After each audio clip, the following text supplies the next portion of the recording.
এক নম্বরে হলো মান আমানা বিল্লাহ, এক নম্বরে আল্লাহর উপরে ঈমান। আল্লাহ আছে, তিনি আমাদের রব, তিনি দেখতে পান, তিনি শুনতে পান। তিনি কেমন শুনেন, কেমন দেখেন, তিনি কেমন শুনেন, কেমন দেখেন।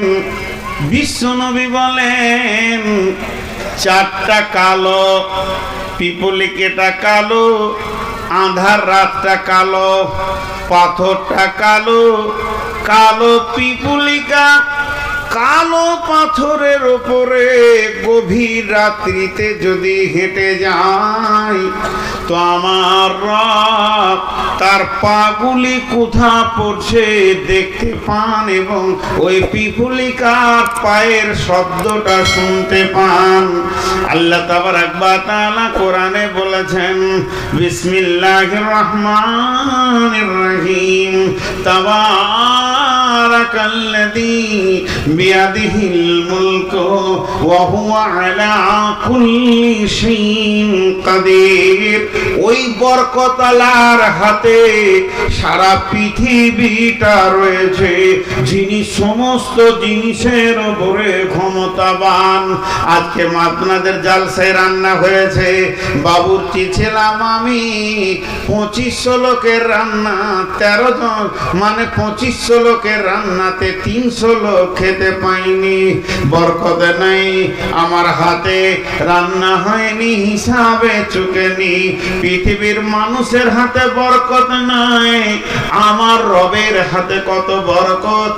একটা আমের আঁটি মাটিতে দিয়ে দেবেন, কয়েক লক্ষ আম কয়েক বছর ধরে আপনাকে খাইয়ে দেবে।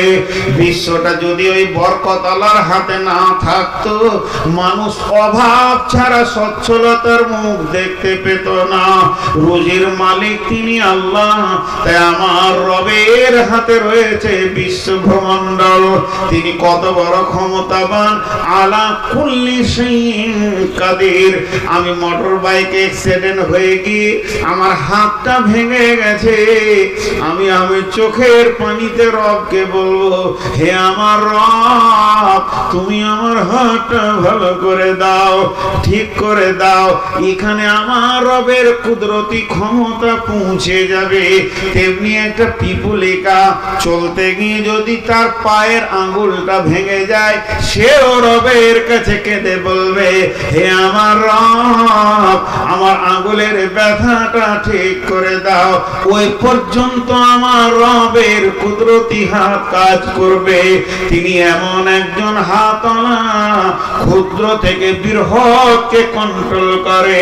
তিনি আলা কুল্লি শাইইন কাদির, সমস্ত জিনিসের উপরে তিনি ক্ষমতা রাখেন। এর জন্য আমার রবের উপরে ঈমান রাখতে হবে। তিনি কত বড় ক্ষমতাওয়ালা। জি, ভারতবর্ষের মুসলমানরা সুখে আছে না দুঃখে? মুখ খুলে না, আর সবাই বলেন ভুল বললেন। এই মুসলমানগুলোকে একটা প্রশ্ন করছি, ওহুদে বদরের যুদ্ধ হয়েছে কি হয়নি? আচ্ছা, সেই যুগে যদি আমরা থাকতাম তা কে কে যেতাম না? হাত তুলি যুদ্ধে। হ্যাঁ, সবাই যেতাম। যেদিন মুদি বেঈমান চেয়ারে বসলো, সেই দিন এক বন্ধু আমাকে বলছে, এইবার উহুদ বদর দেখবো রে, দিলটা খোশ লাগছে। ভারতবর্ষের মুসলমানরা জিহাদের ময়দানে দাঁড়িয়ে আছে, যতক্ষণ শ্বাস লিছে জিহাদের ময়দানে দাঁড়িয়ে থাকার নেকি পাচ্ছে, স্টেপনি হয়ে দাঁড়িয়ে আছে। একটা গেল নেকির কাজ। দ্বিতীয় হলো, চোখের সামনে আল্লাহ আমাদেরকে দুধ আর মাংস, মাংস কাবাব করে, ভুনে রান্না করে, কত রকম করে বিরিয়ানি করে খাওয়াচ্ছে, আর ওদেরকে পেচ্ছাপ আর গোবর খাওয়াচ্ছে। আচ্ছা, আর কি করবে আল্লাহ? এর থেকে সুসংবাদ আর কি হতে পারে? আর সব থেকে বড় সুসংবাদ হলো ওদের হাত দিয়ে আমাদেরকে শহীদের দরজা দিচ্ছে। লাভ হচ্ছে কি না লস হচ্ছে? মেহনত ওদের, তালোয়ার ওদের, খাওয়া ওদের, বিচার ওদের, মেহনত ওদের, আর শহীদ হচ্ছে কে? তাহলে এর থেকে আবার সুখ কি নিবেন? তো আমার আল্লাহ সমস্ত জিনিসের উপরে ক্ষমতাবান, আলা কুল্লি শাইইন কাদির। একটা মজার গল্প শুনেই। এক মুরব্বী মা মুরগা জবাই করে ওর পাখনাগুলোকে তুলে এবার মাংসকে বানাচ্ছে এমনি করে করে বটিতে। আর বেটা উকিল, অ্যাডভোকেট, বিরাট বড়, সে নাস্তিক হয়ে গেছে, এসে বলছে মাকে, মা আজ কি খাবো, মা আজকে কি খাবো, দুপুরে কি রান্না, কি মেনু হচ্ছে? তোর মা বলেছে আল্লাহ যা খাওয়াবে বেটা তাই খাবি। বাস। বলছে তোর আল্লাহ কি করে খাওয়াই আমাকে দেখছি। ও আর খেলেই না। মায়ের ছোট বেটা এখনো কলেজে পড়ছে, উকেলতি করছে, আর খাবে না। দুপুরে রান্না করে ভাত দিয়ে মা বলছে খা রে বেটা। বলছে তোর আল্লাহ এসে খাওয়াবে তো খাবো, নাইলে খাবো না। তুই বলেছিস যে আল্লাহ যদি খাওয়াই তা খাবো, আরও খাবে না। এই করতে করতে করতে সন্ধ্যা হয়ে গেল। মায়ের দিল, ছেলে খাই না, মা খেতে, খা বেটা খা। তা মা ভুল করে এ কথা বলছে না, ইমানদার মা তো, যা বলেছি ভুল হয়েছে না, আমি ঠিকই বলেছি, আল্লাহ খাওয়ালে খাবো। খা বেটা খা বেটা, খেলে না। মা বারবার বারবার খা খা করছে। ও রাগ করে বাড়ির কান্ঠার দিকে পেছন দিকে গিয়ে একটা গাছের উপরে যে বসে আছে, লে বল এবার কি বলবি, তোর আল্লাহ এসে খাওয়া। আর আমাবস্যার রাত ছিল, সন্ধ্যার সময় উঠেছে। মা দেখছে হা হারে ছেলে খেলে না, একটা উঁচা টুল ওখানে দিয়ে ওতে খানা মাংস টাংস দিয়ে একটা কিছু ঢাকনা দিয়ে এক বোতল পানি দিয়ে ঘর চলে আসে, ভোগ লাগবে তো নেমে খাবি। ওই দিকে আমাবস্যার রাত, ডাকাতের দল ঢুকছে। একজনের লাইট মেরে দেখে নিয়েছে, সর্দারকে বলছে বস খানা। বলছে কি খানা রে? বলছে মুরগা আছে, দেশি মাল মনে হয়েছে জমে গেছে। তখন ডাকাতের সর্দার এসে আর গালে একটা থাপ্পড় মেরে দিয়ে বলছে তুই খালি খাবো খাবো করিস, আরে এটাতে যদি কোনো পয়জন থাকে তো সবটি ধরা খাবো। এটা কোনো চালাকের কাজ, খুঁজে দেখতো ওই ভাতটা যে রেখেছে সেইখানে আছে। লাইট মেরে দেখে হ্যাঁ গাছে বসে আছে। বলছে নামা, তারপরে তো মুখ খারাপ সালা টালা বলবি, আমি বলছি না। ওকে ওখান থেকে নামি ওর বুকে পিস্তল ধরে বলছে তুই পয়জন নিয়েছিস তুই খা, নাহলে মেরে দিব একদম। দুদিক থেকে দুটো পিস্তল ধরেছে, গপ গপ করে খেছে। মাকে এসে বলছে তোর আল্লাহ কত শক্ত রে, সহজে না খেলে পিস্তল দিয়ে খাওয়ায়। এতক্ষণে তোর বুঝে এলো। তো আমার আল্লাহ, তার উপরে ঈমান রাখতে হবে। আল্লাহ আছি, ফাযকুরুনি আযকুরুকুম ওয়াশকুরুলি ওয়ালা তাকফুরুন। আমার রব বলছেন তোরা আমাকে ডাক, তাহলে আমি রব তোদেরকে স্মরণ করব। তোরা যখন একবার বলবি আল্লাহ, আমি 10 বার বলবো লাব্বাইক বান্দা হাজির আছি, তোর কি দরকার বল, আমি রব তোর চাহিদাকে পূরণ করব। গভীর রাত্রিতে আমার রব দুনিয়ার আসমানে এসে বলে হে চাহনেওয়ালা নিয়ে নাও, বিপদে ফেঁসেছো চেয়ে নাও, যার জান আমি তোমাদের রব, তোমাদের দরজায়। রাত্রি হলে পৃথিবীর অফিস বন্ধ হয়ে যায়, আর গভীর রাত্রিতে আমার রবের অফিসের দরজা খোলা থাকে। আল্লাহর নবী বলছেন ওয়ারাদুলুন যাকারাল্লাহ ফাখালিয়া ফাফাজাত আই খালিয়ান ফাফাজাত আইনাহু। ওই লোকটা আল্লাহর রহমতের ছায়া ঘুমাতে থাকবে, যে গভীর রাত্রিতে উঠে আল্লাহর ভয়ে চোখের পানি ফেলবে। বিশ্বনবী মুআয বিন জাবালকে বলছেন, মুআয বিন জাবাল রে, ওয়াখিফহুম ফিল্লাহ, মানুষ কোনোদিন একা থাকে না। আপনি ভাববেন যে আমি একা মাঠে একা ঘুরছি না, মুমিন কোনোদিন একা থাকে না, সে তার রবকে সঙ্গে নিয়ে যায়। আল্লাহর নবী বলছেন, মুআয পৃথিবীর যে কোনো কোণে থাকো না কেন, আল্লাহর ভয়কে সঙ্গে রাখিও, আল্লাহকে সঙ্গে রাখিও। আল্লাহ এমন একটা বস্তু, তিনি আপনার আমার সঙ্গী হতে চান। কেউ যদি মনে করে আল্লাহকে আপন বানাবো, প্রেমিক বানাবো, আল্লাহ বলছেন, কুল ইন কুনতুম তুহিব্বুনাল্লাহ ফাত্তাবিউনি ইউহিব্বুকুমুল্লাহ। তোমরা যদি চাও আল্লাহকে আপন বানাবো, তো আমার নবীর অনুসরণ করো, আমার অনুসরণ করো, আমাকে ভালোবেসে নাও, আমার রব তোমাদেরকে ভালোবেসে নেবে। কেউ যদি মনে করে আল্লাহকে সঙ্গে রাখবো, ইন্নাল্লাহা মা'আস সাবিরিন, তুমি ধৈর্যশীল হয়ে যাও, আল্লাহ তোমার সঙ্গে থাকবে। কেউ যদি মনে করে আল্লাহকে নিকটে করব, ওয়াসজুদু ওয়াকতারিব, যত সাজদা করবে আমার রব তোমার তত কাছে হবে। কেউ যদি মনে করে আমার রবের ভালোবাসা আমি নিব, আল্লাহ বলতেন, ওয়াল কাযিমিনাল গায়দা ওয়াল আফিনা আনিন নাস ওয়াল্লাহু ইউহিব্বুল মুহসিনিন। তুমি লোককে ক্ষমা করো এবং মাফ করো, আর রাগকে পান করো, মানুষকে ক্ষমা করো, তা আমার রব তোমাকে প্রেম দিয়ে ভালোবেসে জড়িয়ে নেবে।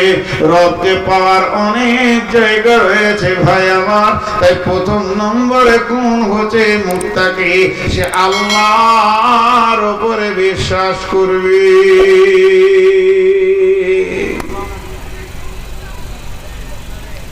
আপনাদের বিরক্ত লাগছে নাকি? লাগবে কেন, আমি তো বলছি। জি, মুর্শিদাবাদের লোক খুব চালাক, আর যত মাথা মোটা আমরা বর্ধমানের না, খুশি হয়ে গেল। তো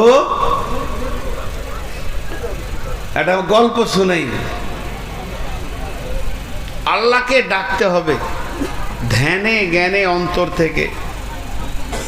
তো এক রাজার অসুখ হয়েছে, রাজার অসুখ ভালো হয় না। এই 2 মিনিটের 1 মিনিটের গল্প, ছোট উদাহরণ।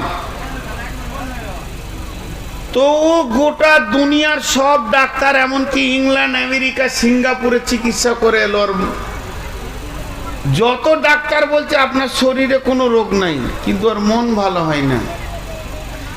এমন সময় এরকম একজন মুরব্বী আলিম রাজ দরবারের সামনে দিয়ে হেঁটে যাচ্ছে। তো রাজা আগেকার যুগের রাজা, তো বলছে, ওই মৌলানাকে ডেকে নিয়ে আয় তো। সম্মানের সঙ্গে বসতে দিলে চেয়ারে, সেই রকম নাস্তা, সেই রকম ইজ্জত। বলছে, হুজুর, কোরআনকে শেফা বলা হয়েছে মুমিনের জন্য, তো আমি তো বেশ কিছুদিন রোগে ভুগছি, পৃথিবীর সব ডাক্তার দেখে নিয়েছে, তো আপনার কাছে কোনো শেফা আছে? বলে, কি হচ্ছে? মনে শান্তি নেই। মৌলানা সাহেব বলছেন, বিসমিল্লাহির রহমানির রহিম, আলা বিযিকিরিল্লাহি তাতমাইন্নুল কুলুব। আল্লাহর জিকিরে মনে শান্তি হয়। তুমি আল্লাহ জিকির করো, তোমার মন শান্তি হয়ে যাবে। কবার করব? বলছে, মোটামুটি ইস্তেগফার প্রতিদিন সকালে 100 বার, বিকেল 100 বার, আর চতুর্থ কালেমার শাহাদাতগুলো, ইস্তেগফার, সুবহানাল্লাহি বিহামদি, সুবহানাল্লাহিল আযীম, এগুলো 100 বার করে পড়ো সকাল বিকাল করে। বলছে, হুজুর কতদিন পড়বো? বলছে, মাস 2-3 চালাও, আল্লাহ দিবে, দিল ঠিক হয়ে যাবে। ও একটা সিপাহীকে বলছে, একটা তসবিহ লিয়াই তোরে। যে শুরু করেছে, 3 মাস করেছে, ওর মন ঠিক হয়নি। কি নসিব খারাপ, ওই দিকে আবার মৌলানা হেঁটে যাচ্ছে, তখন সিপাহীকে বলছে ওকে বান্তরে ধরে লেয়। সেই মিজাজ চেঞ্জ। প্রথমবারে ছিল নাস্তা, এবার বলছে ওকে বাঁধত। মৌলানাকে বাঁধা হলো। বাদশাহ এবার মোহরিকে বলছে, মোহরি লিখো, পরওয়ানা লিখো। বাদশার সঙ্গে গাদ্দারি, বাদশার সঙ্গে ধোঁকাবাজি, প্রতারণা করার কারণে মৌলানা হযরত শাইখুল হাদিসকে আগামীকাল সকাল 8টায় কতল করা হবে। ওই মোবাইলের লাইটটা বন্ধ করেন তো, কতল করা হবে। বাস মোহরি লিখে দিলে, বলছে একে বেঁধে দে, কালকে কতল হবে। লোক দেখবে যে বাদশার সঙ্গে ধোঁকাবাজির শাস্তি কি। তো মৌলানাকে এবার বলছে, হুজুর মরি তো যাবেন, আর তো বাঁচবেন না, ফাইসালা হয়ে গেছে, তাহলে একটা কাজ করেন। বলে কি? আপনার মনে কি কোনো শেষ ইচ্ছা আছে? তো ওটা আমি পুরা করে দিব। বলে আছে। বলে কি? বলে আমি তো মরি যাব, তো আপনার ওই গদিতে কাল 8টা পর্যন্ত আমাকে বাদশা করে দেন, আর আপনি সাধারণ হয়ে যান। তখন দেখছি যে জাগ্গা মরে যখন যাবে, ওর শখ সিংহাসনে বসে গেছে। এখন বাদশা হয়ে গেল কে? না মৌলানা সাহেব। আর ভিড় যে জমেছে ওই দৃশ্য দেখার জন্য, চারিদিকে ফেসবুকে ছড়িয়ে গেছে অমুক মৌলানাকে কতল করা হবে। তো হাজার হাজার লোকের ভিড়। সেই ভিড়ে এক বাদামওয়ালা ঘুরছে, হাতে বাদাম নিয়ে, ভাজা বাদাম, চীনা বাদাম, দামি বাদাম, কটকটে ভাজা, আপনি খান, বিবির জন্য নিয়ে যান। সে কি লেকচার! এদিকে কেস কাছাড়ে আদালত চলছে, ও এখন বাদামের মার্কেটে পড়ে আছে। হঠাৎ করে মৌলভী সাহেব, এখন আর মৌলভী বলা যাবে না, বাদশাহ, আলিম বাদশাহ বলছে, ওই সিপাহী বাদামওয়ালাকে বাঁধতরে। বাঁধা হলো। মোহরি লেখ, কালকে সকাল 7:30টায় বাদামওয়ালার কতল হবে। বাদাম বাদাম করে আমার সামনে বকেছে, কানে লেগেছে, বিরক্ত লেগেছে, এর জন্য সকাল 7:30টায় কতল হবে। ও বাদাম ছেড়ে দে, কাঁদতে লেগেছে একদম। এত কাঁদা কাঁদছে যে কি দোষ করলাম, ছেলে মেয়ে রুজি রুটির জন্য 2 পয়সা করতে এসছে, আর কতল হয়ে যাবো রে। খুব কাঁদছে। বলছে কাঁদা শোনা হবে না, ওকে একটা ঘরে ভর আর চাবি মার, তালা মার, কাল আর 7:30টায়। বাদামওয়ালা ভাবছে যে ও মরবে তো একটা সাথেলেই মরবে, ভেজাল খুব। এরপরে বাদামওয়ালা বাদশাহ বলছেন মৌলানা দুজন সিপাহীকে, যাও অত্র এলাকায় সুন্দরী, অতি সুন্দরী একটি মহিলা, মহিলাটা বেশ্যা রান্ডি, দেহ ব্যবসা করে, এরকম সুন্দর মহিলা এনে হাজির করা। বাদশার সামনে হাজির করা হলো। হুজুর বলছেন, এ মহিলা, এই ঘরটার ভিতরে একটা বাদামওয়ালা আছে, আগামীকাল 7:30টায় তার কতল হবে। তোমাকে ওই ঘরে ভরা হবে, ওর সঙ্গে তুমি থাকবে। সারা রাতের ভিতরে যদি একবার তুমি ওকে দৈহিক সম্পর্কে আনতে পারো, তোমার সঙ্গে যদি দৈহিক সম্পর্ক ঘটিয়ে দিতে পারো, তো রাজ দরবার থেকে তোমাকে 10 লক্ষ টাকা প্রাইজ দেওয়া হবে। মেয়েটা দেখছে, ওরে 10 লাখ টাকা রে, আমি 200 টাকা পাই না, আর 10 লাখ। ঢুকে পড়লো ঘরের ভিতরে। এবার বাদশাহ বলছেন, মৌলানা, এক লোক এই এরিয়ায় থাকবে না, যে থাকবে তার কতল হবে। জানের ভয়ে ভিড় শেষ, খালি কতলই চলছে। যখন রাত্রি 1:30, গভীর রাত, পৃথিবী যেন নিঝুম হয়ে গেছে, রব খালি জেগে আছেন। এমন সময় মাওলানা বাদশাকে সঙ্গে করে নিয়ে বলছেন, হুজুর চলেন ওই মেয়েটি আর বাদামওয়ালা কোন কাজে ব্যস্ত রয়েছে আমরা দেখি। দরজা জানালার ফাঁক দিয়ে এরকম করে বাইস্কোপ দেখার মতো করে দুইজন দেখতে শুরু করেছে। তো দেখছে মেয়েটি গোটা শরীরে 1 ইঞ্চি কাপড় রাখেনি, নাঙ্গা হয়ে গিয়ে বলছে, ভাই বাদামওয়ালা মরেই তো যাবে, জীবনের শেষ স্বাদটুকু লুটে নাও। কিন্তু বাদামওয়ালা কোন রকম মেয়েটার দিকে তাকাচ্ছে না।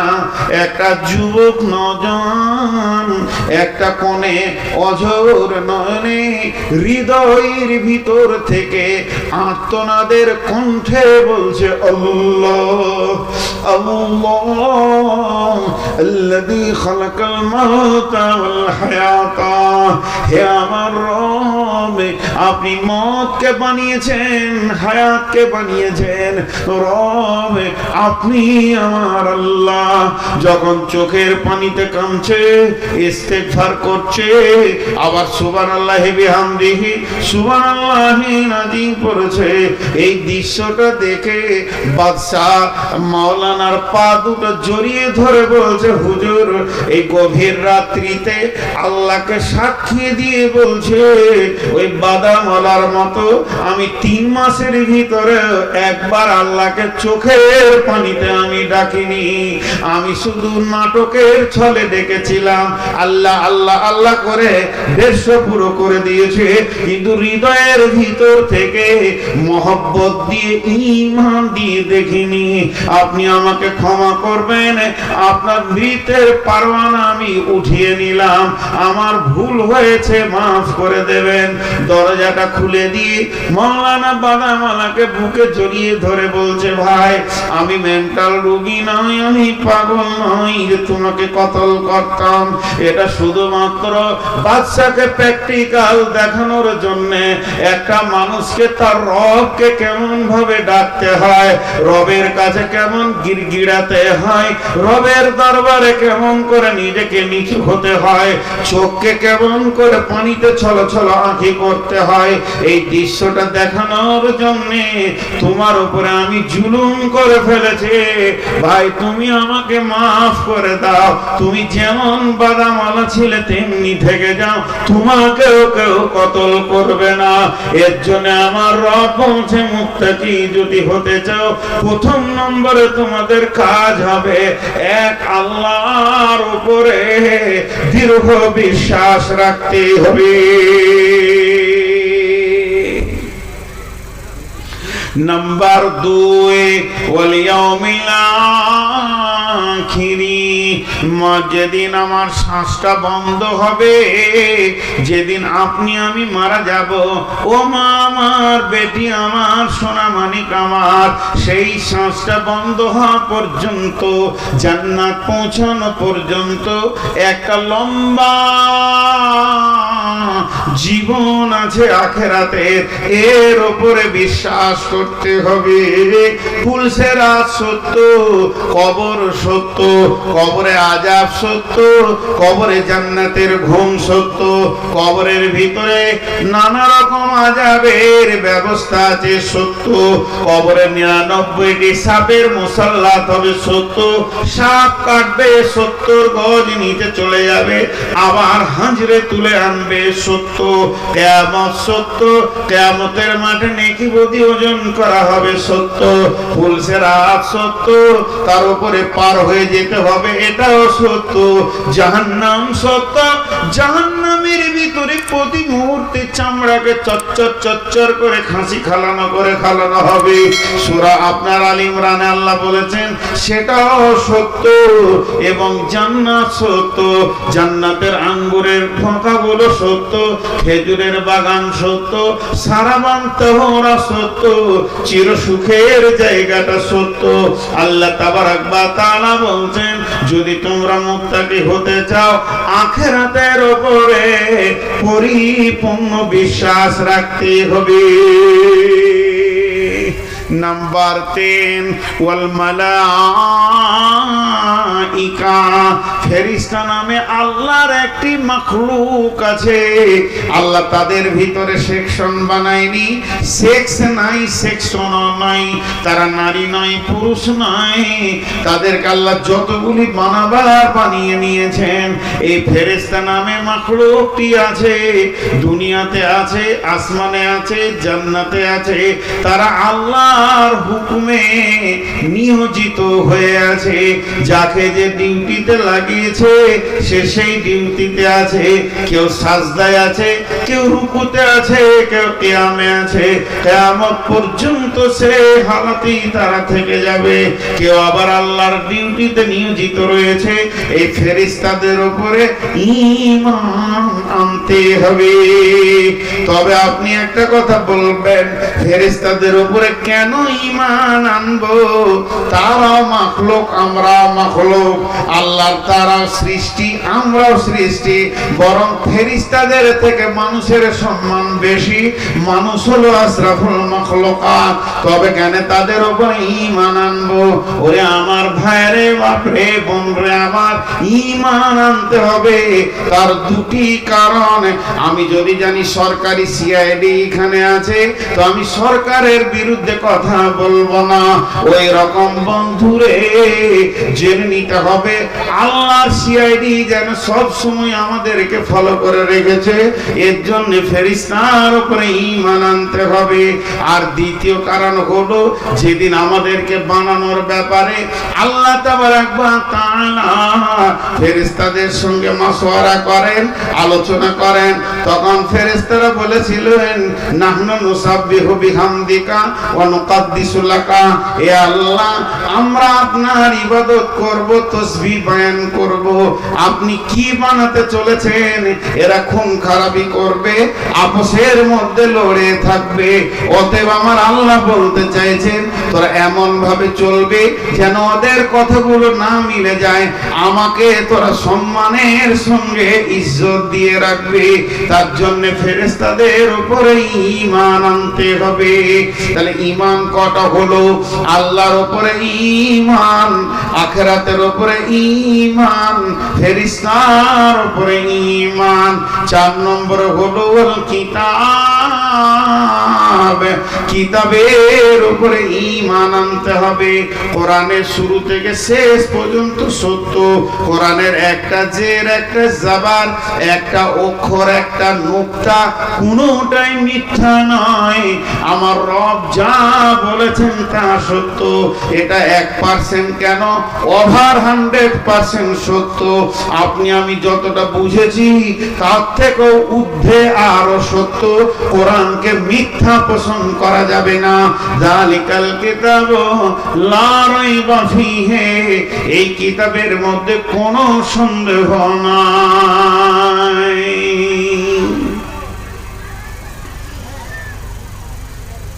কোরআন সত্য, এর উপরে বিশ্বাস রাখতে হবে। বিশ্বনবী লিখতে পড়তে জানতেন? বিশ্বনবী লিখতে পড়তে জানতেন? জানতেন না। কেন ওনাকে অক্ষর দেওয়া হয়নি? কোরআন সত্য প্রমাণ করার জন্য অক্ষর দেওয়া হয়নি। যদি উনি লিখতে পড়তে জানতেন তাহলে মানুষ বলতেন যে কোরআনটা আল্লাহর কালাম নয়, এটা নবী মুহাম্মদ 2 কলম লিখে দিয়েছে। এটা কাউকে বলতে দেবেন না আল্লাহ। ওই জন্য আল্লাহ রসুলকে আল্লাহ অক্ষর দিলেন না, যে তুই চুপ থাক, আমার যা পৌঁছাবার তোকে আমি পৌঁছে দিয়েছি। জ্ঞানের শীর্ষস্থানে তোকে দিয়ে দিব, আমি ডেলিভারি করব আমি জ্ঞান। অতএব কোরআন হলো চির সত্য, এর ভিতরে কোনো ভুল, জোরে বলেন, এর ভিতরে কোনো ভুল। খালি একটা মেয়ে ভুল খুঁজে পেয়েছে। হ্যাঁ, ওই মেয়েটার নাম কি? কে কে নাম নিয়েছেন? গোসল করে ঘর ঢুকবেন। ওর নাম নিলে শালা গা শুদ্ধ না পাক হয়ে যাবে, এত জঘন্য। জি, কোরআনের উপরে দৃঢ় বিশ্বাস রাখতে হবে। 5 নম্বরে ওয়ান্নবীন, পৃথিবীর বুকে যত নবী এসেছিলেন সত্য না মিথ্যা? যারা বলেন বিশ্ব নবী সত্য নবী ছিলেন না মিথ্যা নবী ছিলেন? অতএব নবীদের উপরে দৃঢ় বিশ্বাস রাখতে হবে, কোন নবী মিথ্যা নবী ছিলেন না। বুঝে এলো? কোন নবী মিথ্যা নবী ছিলেন কি কোন নবী? হ্যাঁ, একটা মজার কথা শোনাই। এক ঘোড়াওয়ালা ঘোড়া বিক্রি করতে যাচ্ছে হাটে, আর আল্লাহ রসুল পেরিয়ে যাচ্ছেন, আর আল্লাহ রসুল ঘোড়ার বিজনেসও করেছেন। তো বলছে, ওই দাঁড়াও, ও বিধর্মী ছিল, ইহুদি।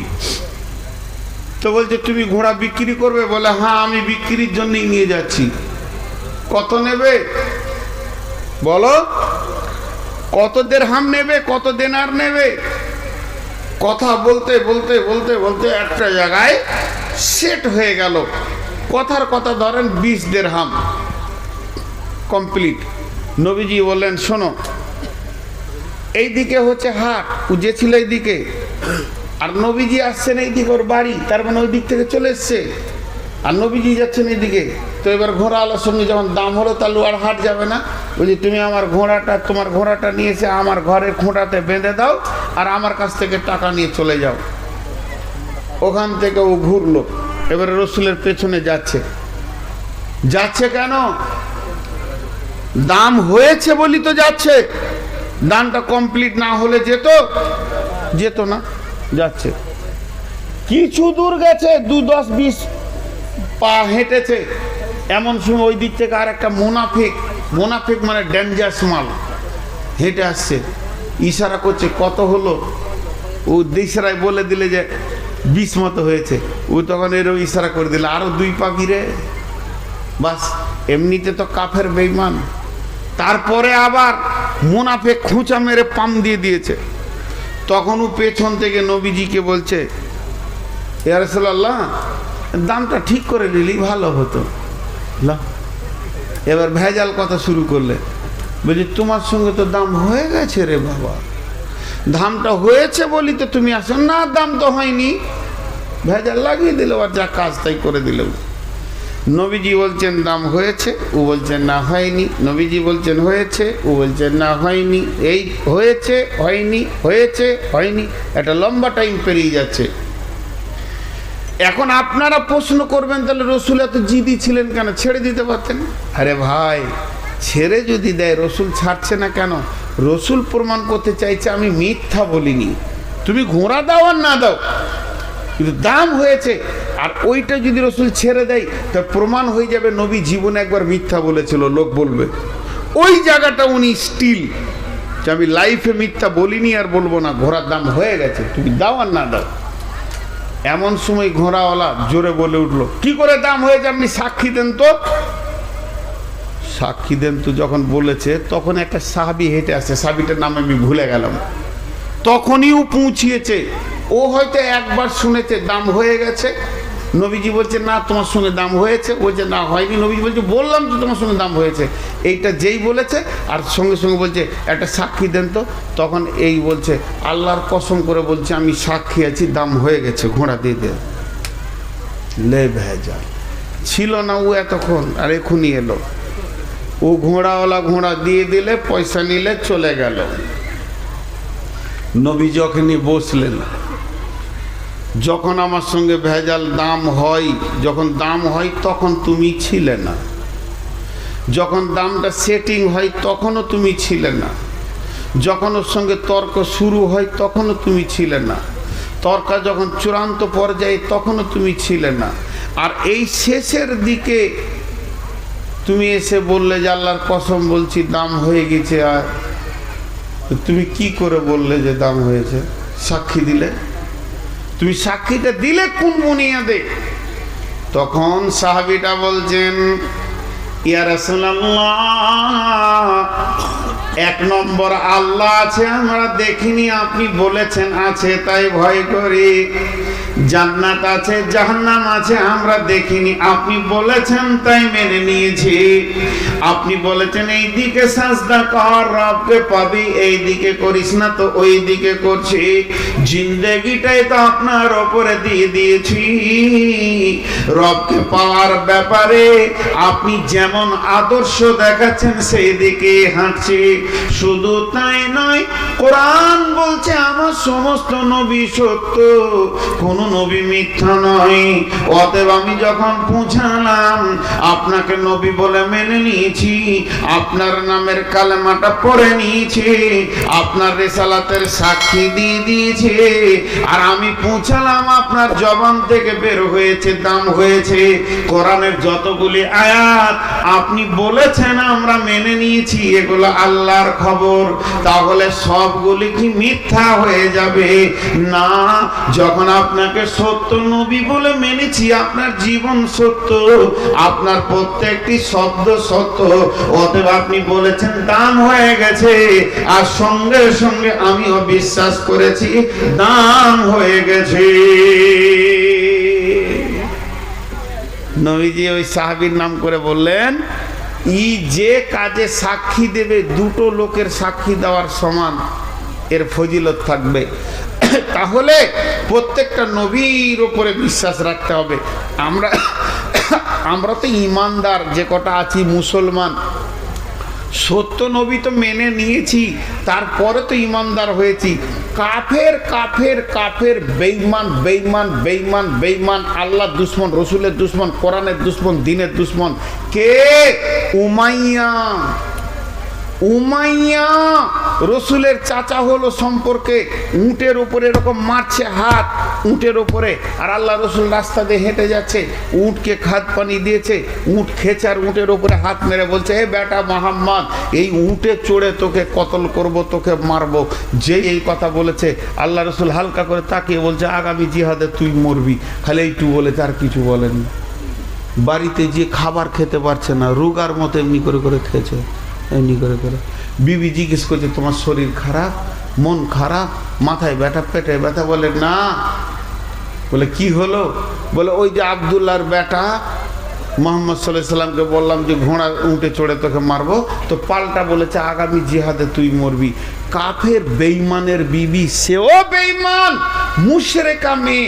কাফের মেয়ে কি উত্তর দিচ্ছে দেখেন, যার মুখে কথা বের হয়েছে তোমার আর উপায় নাই।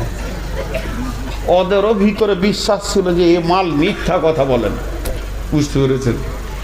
তোমার আর উপায় নাই, তো মরলো বেঈমান। এই ঘটনাটা আরেকবার খানিকটা শুনতে পাবেন শেষ দিকে। তাহলে আল্লাহর উপরে ঈমান, আখিরাতের উপরে ঈমান, কিতাবের উপরে ঈমান, ফেরেশতার উপরে ঈমান, নবীদের উপরে ঈমান, পাঁচটা ঈমান আনতে হবে। ওয়া আতাল মালা, এটা শেষকালে ব্যাখ্যা করব। 6 নম্বরটা বাদ দিলাম। 7 নম্বরে ওয়াকামা সালাতা, নামাজ কায়েম করতে হবে। ওয়া আতা যাকাতা, যাকাত দিতে হবে 8 নম্বরে। 9 নম্বরে ওয়াল মুফুনা বিআহদিহিম ইযা আহাদু, মুসলমান মুমিন কোনদিন কারো সঙ্গে ওয়াদা খিলাফ করতে পারে না। যার সঙ্গে যার যেটা ওয়াদা হবে, যার সঙ্গে যেটা ওয়াদাতে আবদ্ধ হয়ে যাবে, মুমিন মুসলমান তার ওয়াদা পূরণ করবে।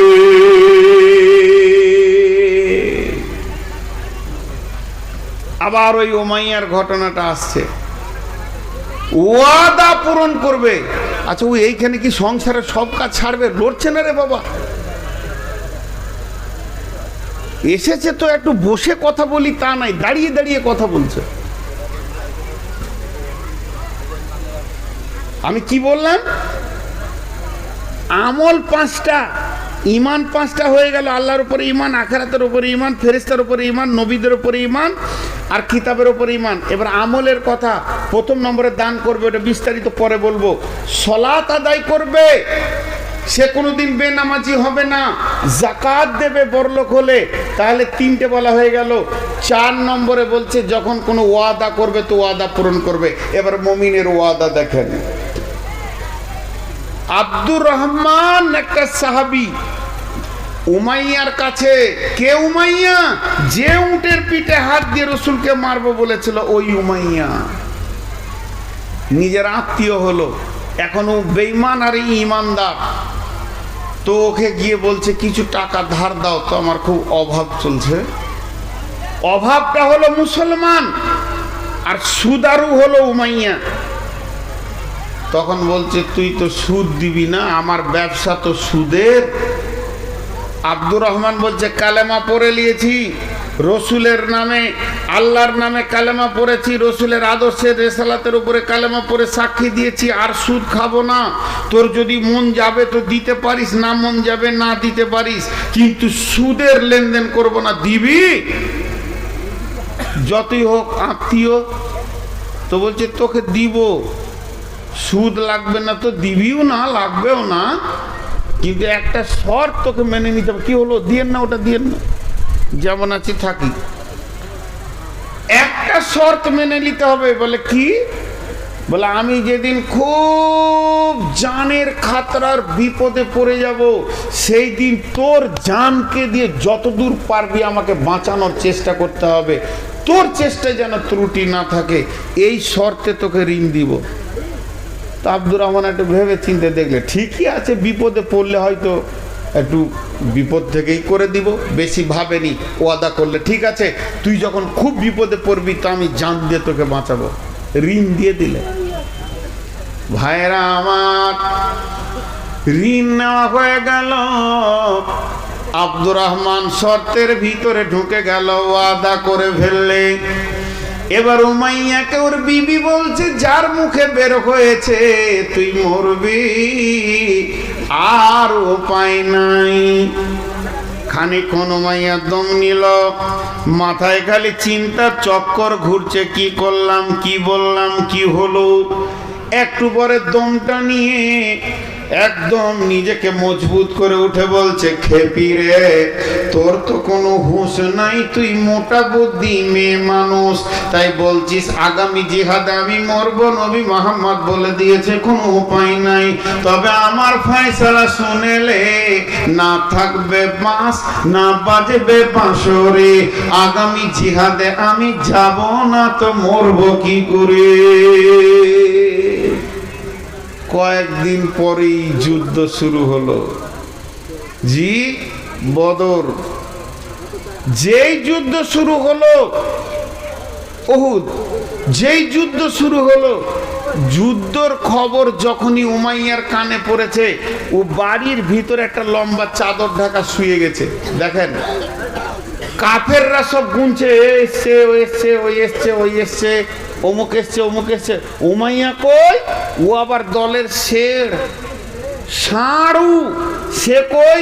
বলছি বাড়িতে আছে, দুজনকে পাঠালে, ডেকে নিয়ে আয়। বাইরে থেকে ওর দরজা থেকে ডাকছে উমাইয়া, আর ও চাদরের ভিতর থেকে বলছে ব্যারাম, মানে অসুস্থ, যাব না। যখনই দুবার ডেকেছে আর ও ব্যারাম বলে দিয়েছে, তখন এরা দুজন তিনটে কথা বলছে, বুখারীর হাদিস, আর প্যাস্টিক ফাইজার করা। উমাইয়া রে, তোর মতো বীরটা যদি ব্যারাম বলে জিহাদের ময়দানে না যায়, তাহলে তোদের বহু বেটিগুলোকে মোহাম্মদকে দিয়ে দেগা, তাহলে তোদের অস্ত্রগুলোকে মোহাম্মদকে দিয়ে দেগা, আর তোদের সম্পদগুলো মোহাম্মদের হাতে দিয়ে গোলামি গ্রহণ করে নে। এই কথা যেই বলা, উমাইয়া বলছে আর শুনতে পারলাম না, বাপদাদার দেবদেবী গুলোকে তোরা লাখ মেরে ফেলে দে। উমাইয়া বলতে শুনতে পারলাম না, ঝেড়ে তলোয়ারটা নিয়ে উঠলো, জিহাদের ময়দানে গিয়ে যেই পৌঁছালো, আর উমাইয়াকে দেখে নিয়ে বেলাল এমনি করে তলোয়ারটা বের করে নিয়েছে, আর বেলালের তলোয়ারের ঝিলিক উমাইয়ার চোখে যখন পড়েছে, উমাইয়া তখন এই দিকে সরে যেছে, বেলালের নজর ওই দিকে যেছে। উমাইয়া বামে যেছে তো বেলালের নজর বামে যেছে। মাছে যেমন টোপ দেখে নাই, বেলাল উমাইয়াকে দেখে ফেলেছে। খালি রসুলের হুকুম, যেই নারা লেগে গেল, জিহাদ শুরু হলো। উমাইয়া উমাইয়া খালি উটের দড়িটাকে পাছাকে নিয়ে নিয়ে বেড়াচ্ছে। অবস্থা খারাপ দেখলে উটে চড়ে পালিয়ে যাব, কিন্তু এজরতে বেলাল এত জোর সিংহের মতো হুঙ্কার দিয়ে চলে গেল, তাড়াতাড়ি করে উটে চাপতে পারলো না, বালুতে দৌড়তে শুরু করে দিল। আর আব্দুর রহমান ঋণ নিয়েছিল, সে যখন দেখছে উমাইয়ার জানের ওপরে বেলাল দৌড়ছে, তখন ও নিজের ওয়াদা পূরণ করার জন্য হযরত আব্দুর রহমান তলোয়ার ফেলে দিয়ে আর উমাইয়াকে বাঁচানোর জন্য দৌড়ছে। উমাইয়া বালুতে দৌড়তে দৌড়তে দৌড়তে দৌড়তে এক সময় উবুর হয়ে পড়ে গেল, আর বেলাল তলোয়ারটা তুলেছে কোপ মারবে, এমন সময় আব্দুর রহমান শুয়ে গেল। এর নাম মুসলমান। ওয়াল মুফুনা আহাদিম ইযা আহাদু, মুসলমান যা ওয়াদা করবে তা পূরণ করবে, মুসলমান ওয়াদা খিলাফ করতে পারে না। এবার হযরতে বেলাল দেখছে আর তো কোপ মারা যাবে না, তাহলে আব্দুর রহমানের মনটা অন্যদিকে ঘুরিয়ে দিয়ে হযরতে বেলাল কথা বলতে শুরু করে দিল। ঘন ঘন কথা বলছে, ভাই তুমি ঋণ নিয়েছো, ভাই তুমি ওকে বাঁচানোর জন্য এসেছো, ঠিকই করেছো, তুমি মুসলমান, তোমার ওয়াদা ফেল করলে হবে না। কথার ভিতরে গোলতাল পাকিয়ে রেখে এরই ভিতরে বেলাল কখন তলোয়ারটা বালুর ভিতরে ভরে দিয়ে ভিতরে ভিতরে কাজ করে দিয়েছে। আব্দুর রহমান দেখতে পাইনি, উমাইয়া মরলো, রসুলের কথা সত্য হলো, আর আব্দুর রহমান তার ওয়াদা ঠিক রাখলো, আর বেলাল তার বিরুদ্ধের কাজ করলো। অতএব মুসলমান ওয়াদা খিলাফ করতে পারে না।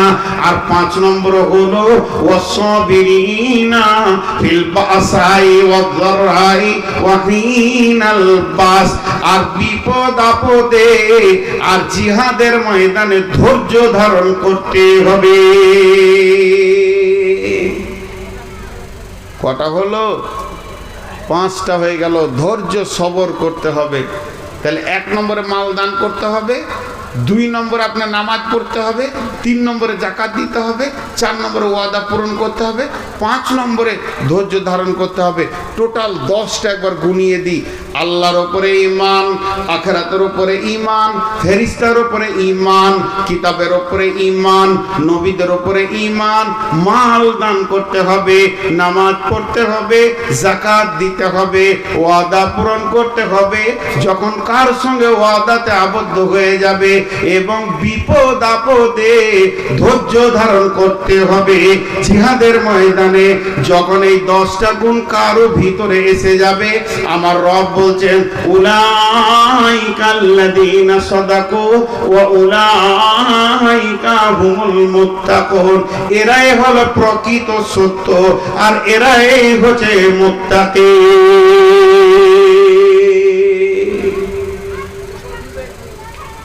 30 সেকেন্ড কথা বলবো, আপনারা আমার দিকে ধ্যান দেন।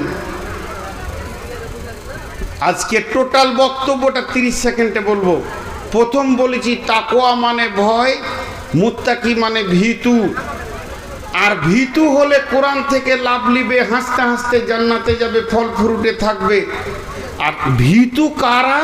যার ভিতরে 10টা গুণ আছে, 5টা ঈমান, 5টা আমল। ঈমান 5টা, আল্লাহর উপরে ঈমান, আখিরাতের উপরে ঈমান, ফেরেশতার উপরে ঈমান, কিতাবের উপরে ঈমান, নবীদের উপরে ঈমান। আমল 5টা, মাল দান করবে, নামাজ পড়বে, যাকাত দেবে, আর ওয়াদা পূরণ করবে, আর বিপদ আপদে ধৈর্য ধারণ করবে। এই গুণ যার ভিতরে থাকবে, আমার আল্লাহ বলছেন সেই হলো প্রকৃত সত্য, আর তিনিই হলেন ঈমানদার, তিনি মুত্তাকি। আমরা সকলে মুত্তাকি হতে পেরেছি, কিন্তু আল্লাহ তাবারাক ওয়া তাআলা যেন আমাদেরকে সকলকে মুত্তাকি বানিয়ে নেন। বলেন আল্লাহুম্মা আমিন। আমরা যেন মুত্তাকির এই 10টা আমল করতে পারি, জোরে বলেন আল্লাহুম্মা আমিন। তাহলে একটা আমল এখন রানিং করব, রানিং। 10টা আমল, 9টা তো ঈমান তো 5টা আছেই আছে, বডির সঙ্গে জড়িত, আর 4টা আমল পরে হবে। এখন একটা রানিং আমল করব। وآتى المال على حبه ذوي القربى واليتامى والمساكين وابن السبيل والسائلين وفي الركاب মুমিনের মাল 5 জায়গায় লাগবে। সেই 6টা জায়গা বলা হয়েছে। এর জন্য আমার আল্লাহ বলেছেন, যাদের আল্লাহর উপরে ঈমান আছে, অদৃশ্যের উপরে ঈমান আছে, ওয়ায়ুকিমুনাস সালাতা ওয়া মিম্মা রাযাকনাহুম ইউনফিকুন, তারা মওকা পেলে আল্লাহর জন্য মালকে খরচা করে। কোন আল্লাহর গোলাম আছেন? কি হলো? কোন আল্লাহর গোলাম আছেন ঈদগাহের জন্য কিছু দেবেন?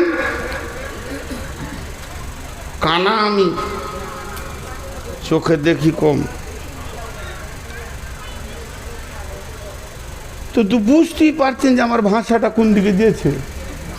হাজি ইমাম সাহেব খুতবা পড়তে শুরু করেছে, বিয়ে পড়াবে, তো বলছে বউটা কয়, তো তুই তো বুঝছি তোর বিয়ে পড়ানো হচ্ছে, মালের কথা বলছিলাম, আবার এটা দেওয়ার কি দরকার আছে? কোন খেপা দেখতো, কোন খেপা। জি ভাই, কেউ আল্লাহর গোলাম আছেন? 2000, 10,000, 5,000, 20,000, 50,000, 1,000, 10 টাকা, সব রকমই বললাম। বলেন, বেশি নয়, আমি মাত্র 10টা মিনিট আপনাদের কাছে থাকবো। আল্লাহর জন্যে, আল্লাহর জন্যে, মহব্বতে, দ্বীনের জন্য, ঈদগাহের জন্য কেউ দিবেন কিছু? নগদ দেবেন তা বলেন, বাকিতে তা বলেন। এই এখন খুলতে আসবে না, দাম শুদ্ধ রেকর্ড করতে হবে। চুপ করে বসুন। আর সেই মালটা এসছে, রাজগ্রামের মালটা, ওকে আমাকে ধরিয়ে দাও তো, ও ট্যাং হাত পা কাটবো। যার তুমি করে খাও তার তুমি বদনাম করো। আগামী বছর থেকে ইউটিউবার থাকতে দিব না একটাও, আমি নিজেই বিজনেস করব, লুটে খাবো দুনিয়াটা। হ্যাঁ, আমি বলছি জান্নাতের হুর পাবে জালসাই বলে দিয়েছি। 4টা ন্যাংটা মেয়ে পাশে রাখিয়ে দিয়েছে। ওকে কে 5,000 দিল? বেনামিতে 5,000 টাকা। দেখেন, মাশাআল্লাহ। আর কেউ আছেন? আর কেউ আছেন? দুনিয়ার ছবিগুলোকে এমন এমন করে দিয়েছে। সূরা ইয়াসিনে আছে না, আলিয়া মাকমাল, সূরা ইয়াসিনে আছে, ওয়া তুকাল্লিমুনা আইদিহিম ওয়া তাশহাদু আরজুলুহুম, পা কথা বলবে, হাত সাক্ষী দিবে। পা সাক্ষী দিবে, হাত কথা বলবে। তো হাতের মুখ করে দিয়েছে, পায়ের মুখ করে দিয়েছে। দেখো, কল্পনা করে করে। কেউ আছেন আল্লাহর গোলাম? একজন 5,000 দিয়েছেন বেনামিতে। আর কেউ আছেন? আচ্ছা, ওই 2টা চাদরও পাঠিয়ে দেন। যারা মোটা মোটা দেবেন একটু দাঁড়িয়ে বলেন ভাই আমার। আর মা বোনেরা, আপনাদের দিকেও চাদর যাচ্ছে, ছেলেদের হাতে কিছু করে দেন, দেন, আপনারা পাঠিয়ে দেন কাউকে। জি, আল্লাহর বান্দা কেউ আছেন? আল্লাহর গোলাম বেনামিতে। এখানকার লোকের নাম নাই নাকি? ছি ছি ছি। আল্লাহর গোলাম আর কেউ আছেন? দেন। আমি বেশিক্ষণ থাকবো না, একদম 11টায় ছাড়বো। 10টা মিনিট শেষ দিকে বলেছে, 10 মিনিটই কালেক্ট করবো। আল্লাহর গোলাম 2,000, 5,000 দেনেওয়ালা?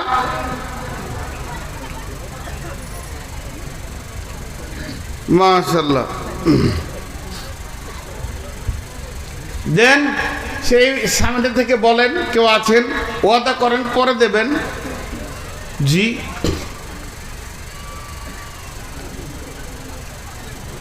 আল্লাহর জন্য দেবেন।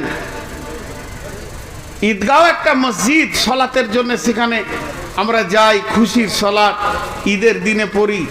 জি, 1,000, 2,000 বলেন, 5,000, 10,000 বলেন,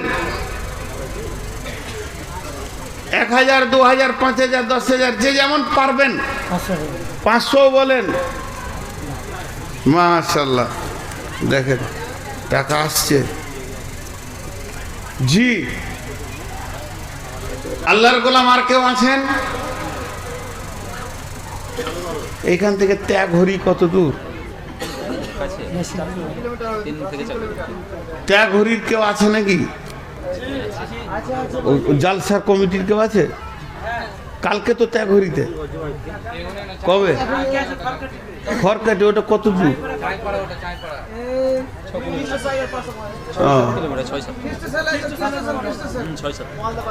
আচ্ছা জি ভাই, আর কেউ আছেন? ওই ইউটিউবাররা দাও 2000 করে। হ্যাঁ দাও দাও দাও দাও, আমাকে কেউ টাকা দেয় না।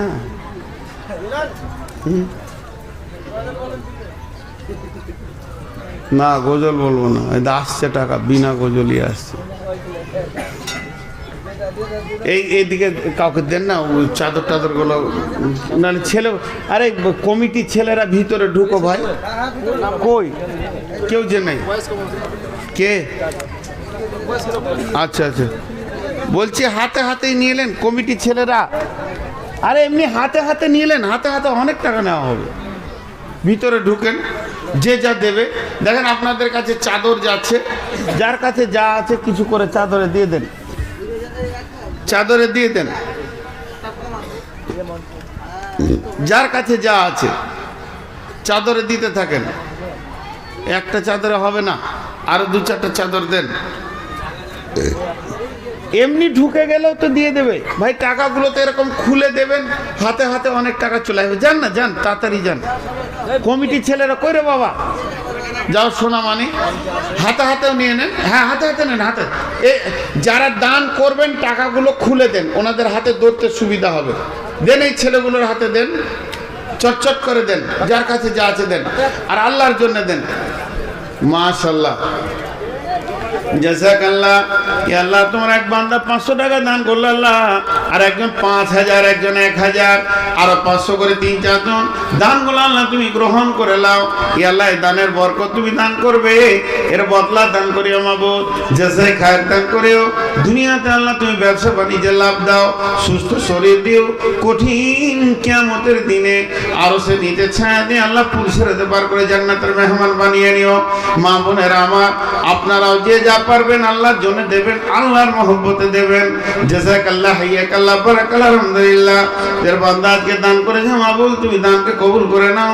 এই দানগুলোকে আল্লাহ তুমি তোমার দিনের জন্য কবুল করে নাও, আল্লাহ তোমার ঘরের জন্য কবুল করে নাও, এবং এই দানকারীদেরকে আল্লাহ রুজি রোজগারে বরকত দাও, সুস্বাস্থ্য দান করিও। ইয়া আল্লাহ, যা ঋণ আছে ঋণ শোধ করে দাও আল্লাহ। যে আল্লাহ আল্লাহ অভাবের মধ্যে রয়েছে তুমি বরকত দাও, অসুস্থ আছে আরোগ্য দান করো মাবুদ গো। তুমি দিনের উপরে চলো তৌফিক দিও। যারা দান করেছে মা বোনেদেরকে পর্দার উপরে থাকার তৌফিক দান করিও। জাযাকাল্লাহ, হাইয়াকাল্লাহ, বারাকাল্লাহ, আলহামদুলিল্লাহ। এই জাযাকুমুল্লাহ, হাইয়াকুমুল্লাহ। ইয়া আল্লাহ, এই দানগুলোকে তুমি গ্রহণ করে নাও, আমিন, আল্লাহুম্মা আমিন। আর যে যা পারবে দেন। 1000 টাকা দেনেওয়ালা আর কেউ আছেন? আল্লাহর গোলাম 1000 টাকা দেনেওয়ালা আর কেউ আছেন? যদি কেউ থাকেন তো আল্লাহর রাস্তে 1000 টাকা দেনেওয়ালা দেন, আল্লাহর জন্য দেবেন, আল্লাহর মহব্বতে দেবেন। এই ঈদগাহে নামাজ হবে, মুসলমানদের ঈদগাহ, সেটাও তো একটা মসজিদ ভাই আমার। মাশাআল্লাহ, যার কাছে চাদর যাচ্ছে একজনও একটা টাকা দিয়ে অন্তত শরীক হন, 10টা টাকা দিয়েও শরীক হন। খবরদার আপনি নিজেকে নৈরাশ করিয়েন না, অন্তত শরীক হয়ে যায়, আমরা সকলে আল্লাহর জন্য শরীক হয়ে যাই। আর কেউ আছেন ভাই দেন, 2000-5000 দেনওয়ালা কেউ আছেন তো দেন। জাযাকাল্লাহ, আল্লাহর জন্য দেন। আপনাদের বক্তা চলে আসছেন, মমতাজুর খুব ভালো মাশাআল্লাহ, ছেলে মানুষ। রাস্তায় আস্তে আস্তে দুজনে গল্প করতে করতে আসলাম, ওনার গাড়িতেই আসলাম। ভালো ছেলে, অল্প বয়সে অনেক কথা বলার আল্লাহ তৌফিক দিয়েছেন। তো আপনারা ধৈর্য ধরে বসবেন এবং উনি আপনাদের সামনে আসবেন, ওর জ্ঞান গর্ভ থেকে নিয়ে কথা বলবেন।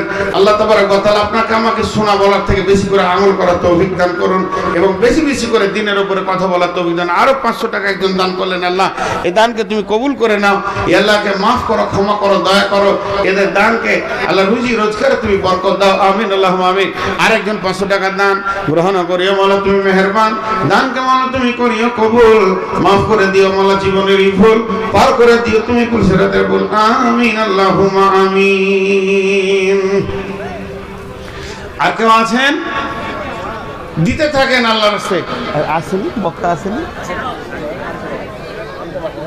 এতক্ষণ আনতে পাঠালেন কেন? লোক তো এবার বিভ্রান্ত হয়েছে, কারণ আমার তো বিষয়টা শেষ করে ফেলেছি। গজল বললে বক্তব্যের মূল্য কেটে যায়, আমি বলবো না। জি ভাই বসেন, যারা দাঁড়িয়ে আছেন বসেন, চলে আসবে ইনশাআল্লাহ। তো আগে থেকে এনে রাখতে হয়, 5 মিনিট আগে আনতে হয়।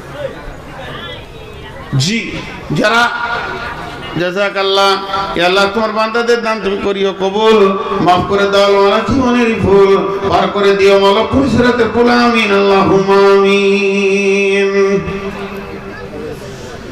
ঘুমায় যাইবে তুমি চিরজন্মের মতো, আর তো কোনো দিন ফিরে আসবে না, আর তো কোনো দিন ফিরে আসবে না।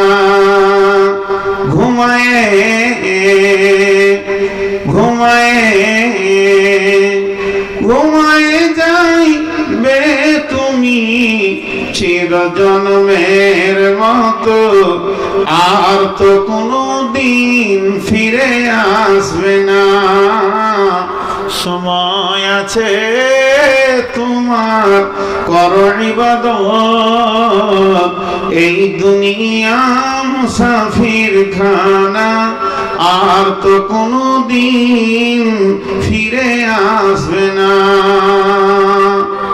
বারে বারে ডাকিছে এই খবর আসিছে, বারে বারে ডাকিছে এই খবর আসিছে, যেতে হবে তোমায়, ছেড়ে যাবে না, আর তো কোনো দিন ফিরে আসবে না।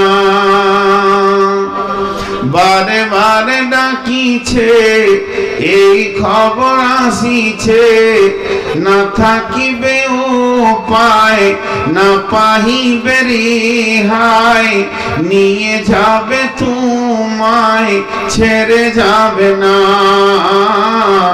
আর তো কোনো দিন ফিরে আসবে না।